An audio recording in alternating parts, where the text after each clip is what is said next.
perasaan Dede gitu dalam kondisi apapun ini. Nggak tahu ya, karena memang kita nggak pernah, maksudnya seintens itu ya. Maksudnya ketemu juga kan pasti kita bercanda gitu-gitu sih. Kita juga baru-baru, maksudnya nggak terlalu sering juga ketemu kan. Iya sih, karena memang dia juga kan kerja, terus dia juga ada dia kerja gitu. Jadi memang ya kadang komunikasi kapan-kapan ya kita bikin lagi gitu sih. Kita temenan?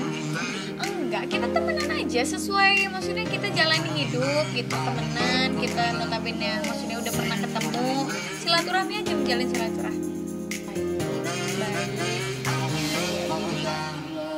Orangnya pekerja keras juga kelihatannya, terus orangnya humoris. Ya semua itu kan tidak ada yang kebetulan ya kalau menurut Dede, karena semua sudah digariskan oleh Allah Subhanahu Wa Taala. Jadi disyukuri aja, seneng, alhamdulillah dijalani gitu. Semua yang udah Allah kasih ke Dede gitu. Termasuk sekarang banyak yang seneng, banyak yang support. Yang sudah menjadi konsekuensi Dede sebagai public figure ya, jadi nggak apa-apa, karena bukan kali pertama juga Dede dijodoh-jodohkan dengan partner gitu. Maksudnya kayak Dede duet dengan ini dijodohin, duet lagi kemarin sama Hari dijodohin juga, duet lagi dengan Papa Bilan sama juga, yang Papa Bilan yang notabene dia punya istri sama juga gitu gitu. Tapi jadi udah ya nggak apa-apa sih, biasa aja selama memang tidak merugikan untuk Dede dan partner, ya udah sok aja selama mereka seneng gitu. Bahasan bercandaan, ledekan, ngeledekin ya gitu-gitu, cia teteh gitu-gitulah. Cuman ya mereka bercanda. Udah Dede bilang kalau dijodoh-jodohin ya nggak apa-apa. Kalau misalnya netizen doa-doain apa ngejodohin, ya kalau yang terbaik ya aminin aja. Nggak masalah sih kalau mau dijodohin sama siapa aja. Itu sah-sah aja Pak ya? Sah-sah aja. Karena ya masalah itu belum bisa, ya itu kan masih baru beberapa kali, cuman ya mungkin temenan biasa aja. Masalah setuju nggak setuju itu terserah nanti yang di atas, nggak bisa nentuin. Enggak juga, biasa aja, tergantung Gusti Allah yang ngasih jodohnya apa. Enggak mandang harus di yang orang yang berpangkat terus orang kaya, enggak. Itu mah ya udah nggak tahu deh.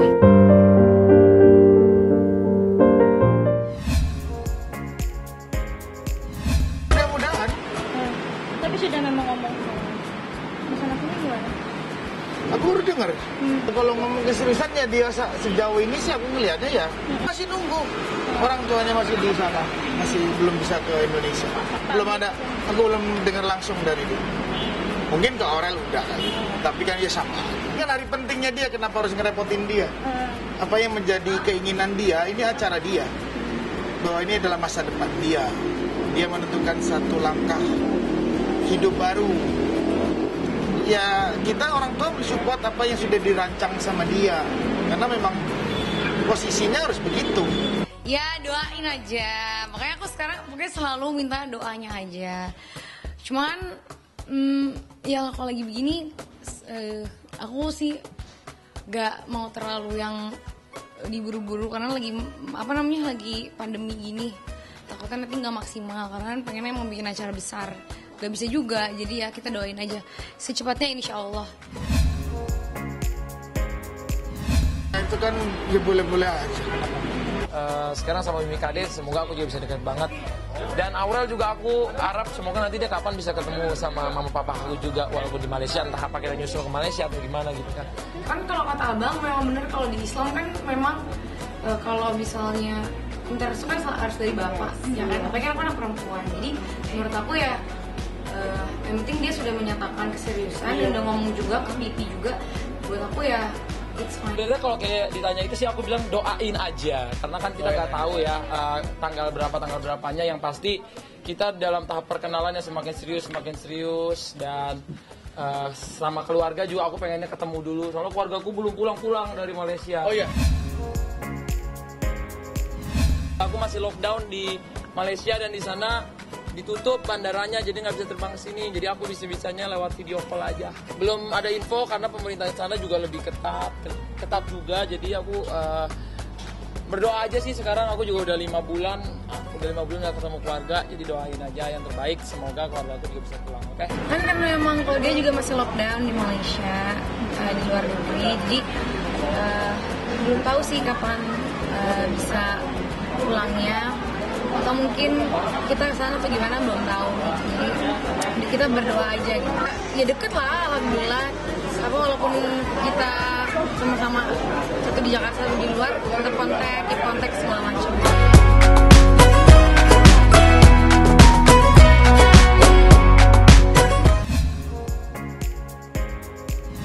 Sangat shock sekali gitu, karena aku dari dulu memang benar-benar memperjuangkan kemandirian rumah tangga gitu. Aku udah mengorbankan dari hasil jerih payah aku, tapi nggak nyangka banget setelah aku perempuan loh, aku kerja keras, aku mau bantu suami.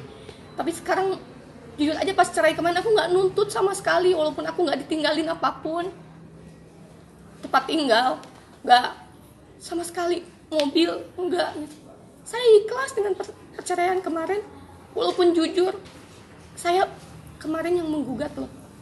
Berarti ada alasan kuat kenapa saya menggugat, tapi saya ikhlas, saya nggak nuntut apapun.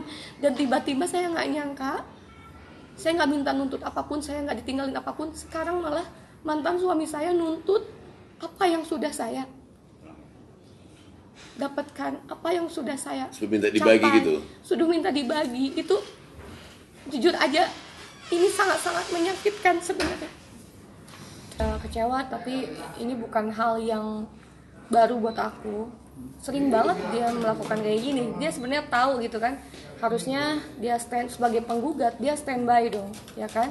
Jam pengadilan agama di sini kan buka dari jam 9 pagi. Jam berapapun antriannya, kita nggak tahu bisa cepat bisa lambat gitu kan. Sebenarnya seharusnya dia lebih sesuai dia penggugat, dia harusnya on time dong gitu. Lebih serius gitu. Lebih serius untuk menghadapi perkara ini yang memang dia ajukan gitu. Tentu saja ini benar-benar menyita nggak cuma waktu tapi pikiran juga. Terus banyak hal yang memang aku pertanggungjawabkan di sini. Salah satunya adalah perasaan kedua orang tua saya dan keluarga besar saya yang memang selama ini mereka tahulah apa yang sudah saya lakukan, kerja keras seperti apa yang sudah saya bangun sehingga saya bisa berdiri kuat, mandiri di kaki saya sendiri gitu. Jadi saya benar-benar menjaga tanggung jawab saya, nggak cuma sekedar dari harta yang dia tuntut, tapi bagaimana saya bisa menjaga perasaan keluarga besar saya, orang tua saya khususnya, yang ngelihat saya mungkin bisa dibilang aku tinggal serumah sama orang tua saya, tapi kita jarang banget bisa kumpul bareng gitu karena kesibukan aku, karena apa yang sudah aku lakukan. Jadi itu nggak sekedar materi yang aku pertanggungjawabkan. Sebelum saya menikah, saya memang sudah menjadi penyanyi dangdut keliling. Alhamdulillah kan saya bisa menyelesaikan sekolah saya sendiri, bahkan membantu keuangan keluarga gitu. Terus akhirnya saya memutuskan untuk menikah dengan ex suami saya, dengan catatan saya di Jakarta biar ada yang jaga. Begitupun saya setelah menikah, saya berkarir sendiri ke Jakarta. Pada saat itu saya masuk salah satu duo, dan itu saya benar-benar sendiri fight ke Jakarta. Suami saya tinggal di Bandung. Karena kenapa? Satu, dia belum expert, belum ada kerjaan di Jakarta gitu loh. Dan dia juga dari manajemen yang lama itu tidak mau gitu bahwa Janet itu tahu gitu Janet udah punya suami gitu. Dan yang dia menghargai itu. Akhirnya dia di Bandung, saya di Jakarta. Saya berkarir di Jakarta dari mulai saya masuk duo, terus saya gagal di duo itu, saya balik lagi ke Bandung, saya cari lagu, itu saya benar-benar ngemodal sendiri. Saya cari lagu, saya nyanyi keliling pulau segala macam untuk membeli lagu itu. Tapi akhirnya saya ke Jakarta untuk berpikir, saya harus cari produser biar saya nggak ngeluarin uang nih. Akhirnya saya ke Jakarta lagi cari uang, dan lagu Di Reject ini yang saya bawa dari Bandung, saya benar-benar tawar-tawarin ke label-label. Akhirnya ada salah satu label yang itu pun baru dibentuk ketika saya menjadi talentnya dia baru bikin label dan dia mau untuk memproduserin saya itu waktu ketika lagu Di Reject. Ketika saya keluar dari manajemen, kemudian saya mengambil ex suami saya untuk menjadi manajer, untuk meneruskan perjuangan saya setelah saya membangun image, membangun kerjaan saya di entertainer. Saya nggak mau perjuangan saya sampai di situ aja. Ketika saya bermasalah dengan label, akhirnya saya fight lagi. Saya ke Bandung, saya ambil mantan suami saya untuk jadi manajer. Di situ posisinya. Jadi benar-benar saya mengambil mantan suami saya itu ketika saya sudah ada di titik puncak Jenita Janet dengan lagu di rejectnya. Itu belum ada penghasilan, belum ada pekerjaan. Apakah tidak indah ketika saya mempunyai pekerjaan dan ini penghasilannya lumayan, terus saya kasih kesempatan kepada mantan suami saya untuk mendapatkan penghasilan ini. Saya ngasih ide, gimana kalau kamu jadi manajer saya aja. Ini kan uangnya daripada aku kasih ke orang lain, saya bayarin ke orang lain, kan mendingan kamu dapat uang ini. Itu. Makanya kita bersepakat untuk dia mendapatkan 20% dari hasil off air saya, kerjaan on air saya. Dia dapat 20% dari kerjaan saya. Dia jadi seorang manajer karena saya tahu saya punya tanggung jawab sebagai seorang istri. Saya nggak mau dibilang istri yang menelantarkan suaminya, yang tidak memenuhi tanggung jawab seorang suami lahir ataupun batinnya. Makanya saya ngambil dia sebagai manajer saya. Salah satunya itu alasannya saya ingin bersama-sama dan saya ingin melaksanakan kewajiban saya sebagai seorang istri. Yang kedua, saya tahu mantan suami saya pada saat itu belum ada penghasilan. Jadi jangan lupa untuk subscribe Cumi Cumi. Ditekan ya tombol lonceng merahnya.